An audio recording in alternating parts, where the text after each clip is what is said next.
good afternoon, good evening. Welcome back sa ating channel na It's a Sharp. So, nandito tayo ngayon sa Colombo growing area. Sa growing area natin ng mga carnivorous plant. Kabababa ko lang at kumakain ng palabok sa baba na nag-message si Sir Ja Salcedo. So, active rin yan sa mga group, diba, at community natin sa carnivorous plant. Sabi niya, meron ka dyang salmon na alam ko anong salmon kasi titinda to sa alam ko ng mga seafoods Sabi niya salmon. Ayun pala, salmon pala na DM salmon. So makikipag-trade siya sa akin. Ang iti-trade niya GJ Andromeda. Sabi niya, may available ka ba? Pag wala pa po akong cultivar na gano'n, hindi po ako tumatanggi talaga lalo na't marami-rami tayong salmon dito. Ayan, so ito yung DM salmon na tinatawag. So ito yung isang variegated na Venus flytrap. Nagkataon na medyo marami-rami na rin sila ngayon. At available na rin to sa ating Shopee store. Hindi po siya ganun kamura. At hindi rin naman siya ganun kamahal tulad na lang ng mga ultra rare natin. Pero maganda dito, napaka-vigorously growing niya. At bilis dumami sa isang plants lang. Ito na siya karami ngayon. So, iti-trade natin yung isa dito kay Sir Ja Salcedo. Hinihiling ko pa. Nagpipray ako ng ilang beses na sana yung umulan. Umulan naman ng Saturday. Pero ambon lang Ang pinapangarap ko po yung ulan na 1 linggo, 2 linggo na dire-diretso.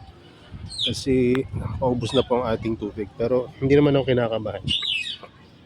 Hindi dahil marami pa akong tubig, kundi alam ko naman na hindi nagkukulang yung sa taas. Ayan. So bukod po sa DM salmon, may mga iba pa tayong variegated na BFT dyan. Ayan. So ano yan? Ito muna tayo sa DM salmon. So ang iti-trade nga dito ay yung DM Andromeda. Meron pa akong isang pom-poms dito. Kasi yung Andromeda, nagpo-pom-poms rin yun Meron tayo ditong SPB o St. Patrick's Beard. Ang galing, no?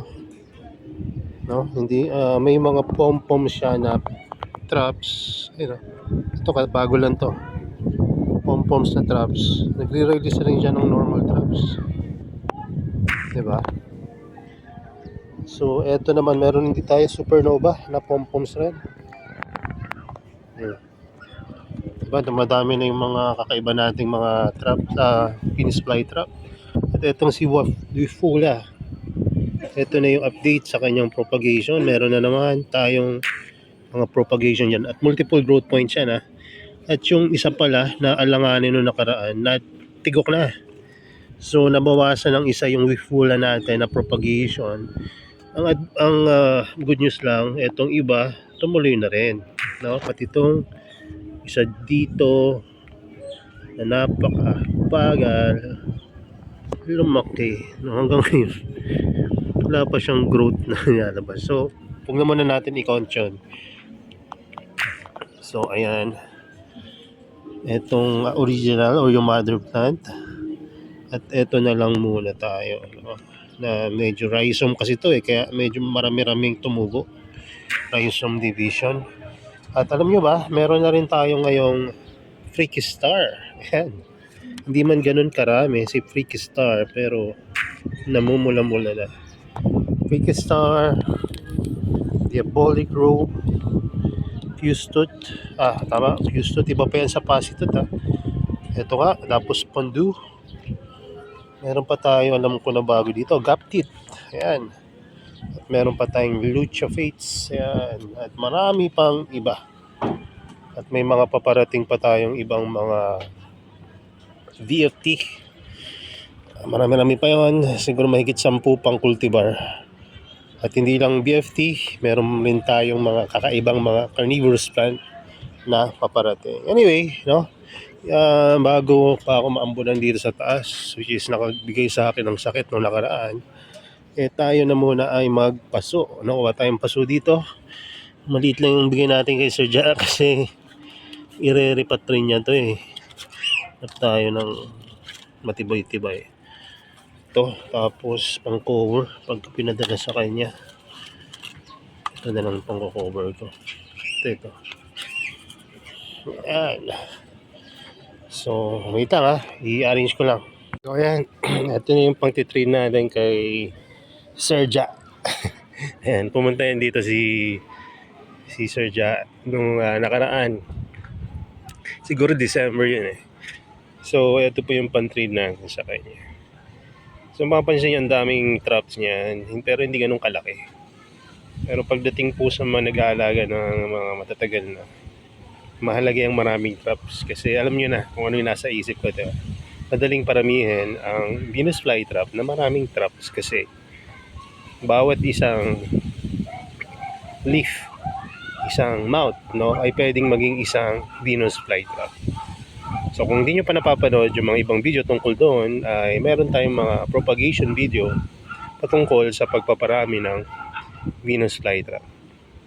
So to give you some background, ang Venus flytrap ay pwedeng padamihin through, no, number one, natural division or propagation. No? Hindi mo siya pakikialaman, kusa mo lang siyang kayaan na magkaroon ng anak. Tulad na limbawa na itong napakalungkot dati na dentate na BFT. Ngayon ay meron na siyang maliit na anak. So ayan, nasa gilid kung nakikita nyo, no? Medyo madilim lang ngayon, kaya hindi nyo siya makita. Ayan, kung nakikita nyo yung maliit na growth yan, pag nakakita na kayo niyan sa inyong BFT, no, matumana kayo kasi may BFT na maliit na nagtatago na dyan sa likod. And soon yan, pagkakaroon ka na ng maliit na BFT dyan, natataas. So magiging more than one Venus flytrap na yan. Kahit hindi ka marunong magparami, kusang dadami ang iyong Venus flytrap. Second, no, pwede kang mag-leaf pullings. No, leaf pullings ay paggamit nung kanina sinasabi ko, bawat bawat mouth or bawat leaf ay isang Venus flytrap kung marunong ka mag-propagate. Tulad na lang halimbawa na ito. Isang leaf yan na aking pinul. Mga 2 months ago. At ngayon, meron na siyang maliit na mga traps na sarili niya. So, from one BFT, I think dalawa pa nga yung tumubo eh. Meron pang maliit dito sa gilid, oh. So, minsan, ang isang leaf pullings ay bako kung totoo yun kung malikmata lang ako or nakita nyo rin naman, from one leaf pullings naging isang BFT or more than one. Minsan, kapag gusto mong mas mabilis lumaki ang leaf pullings mo na hindi dapat abuti ng ilang buwan bago ka magkaroon ng maliit na ganong kaliit na BFT, pwede kang mag-rhizome division. Tulad na lang halimbawa ito. Rhizome division means more than one leaf pullings na magkatabi. Now, pag more than one, so makakaasa ka na more than one rin ang tutubong Venus flytrap dyan. Although, mag-i-search siya sa maliit, mas mabilis naman yan lalaki kumpara sa isang malungkot na leaf pullings. No? Ang isang leaf pullings sa isang leaf ay may chance pang matunaw. Kaya, ang hirap rin bumili ng mga leaf pullings propagated na VFT kung maliit pa lang yon. Pero kung malaki na yon, like for example, ganito na kalaki, medyo stable na yan. Pero kung ganun pa lang kalit at bibili nyo, mag-isip muna kayo. Kasi although mabubuhay yan kung ipipick up nyo, pero kung ipapalalamog nyo, ipapaship nyo yan, LBC or GNT, kahit magaling sila mag-ship, pero hindi ka naman magaling pa mag-alaga, maaaring mamatay pa. Kaya kung ako sa inyo, kung ganito kaliliit yung mga in-order nyo, nasiguraduhin nyo magaling yung mag-package yung binibila nyo. So, una ay natural division. Second, leaf pullings. Third, rhizome propagation. No? Pakita ko pa sa inyo ibang rhizome propagation natin. Ito, si Ramsey.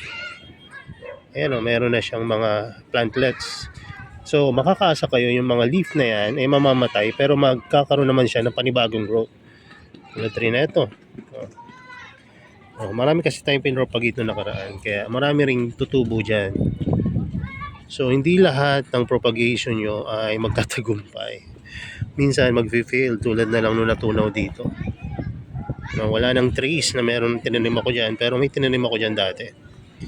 No? May mga propagation na nagiging successful, may propagation na hindi nagiging successful.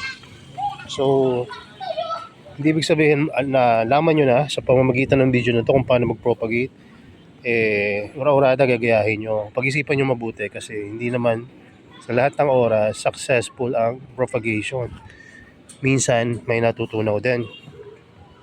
So tumidilim na at ito pa pala kung may leaf pullings, may natural propagation, may rhizome division, meron yung tinatawag na tissue culture or nilalagay sa bote. No? So pagdabas sa bote, ang itsura noon parang toge. No, after dalawang buwan, ang mga tatlong buwan na pala to, ganito na itsura nila. Maganda rin, di ba? Kaya lang, ang challenge pagdating sa mga ganon, mga tissue culture, dapat magaling ka mag-acclimate, no? So, may paraan naman kung paano yun. No? May mga video tayo tungkol doon, panoodin nyo na lang. So, may mga collector na hindi nila pa nakikialam yung halaman nila. Which is para sa akin, mas okay yun, no? Kasi manganganak rin naman, tulad na itong bristle natin dito, tulad na itong shinron. No, na hindi natin ginagalaw. Busa naman silang nadami. Kung gusto nyo healthy looking and big yung inyong carnivorous plant, huwag nyo nang pakialaman, kusang dadami yan. No, at hindi lang Venus flytrap, ang mga Venus flytrap na kahit pag hindi nyo pinakialaman ay dadami. Napakarami pang iba. Pings. Hindi mo pinakialaman yan, manganganak yan sa gilid. No, wala lang ako ditong sample kasi nasa loob. Tsaka madilim na. So, meron pang mga iba dyan, bawa sun juice, na pag dumapo yung kanyang leaf sa medium, kusang nadami. So, yun lang muna at ipapako pa to. At ang usapan namin ngayon ko ito ipapadala. So, yun lang at excited na rin ako sa easy ship ni Serja na BFT na GJ. Ano nga ba yun? GJ, wait lang. Limutan ko tuloy. GJ Andromeda. Sabi niya, GJ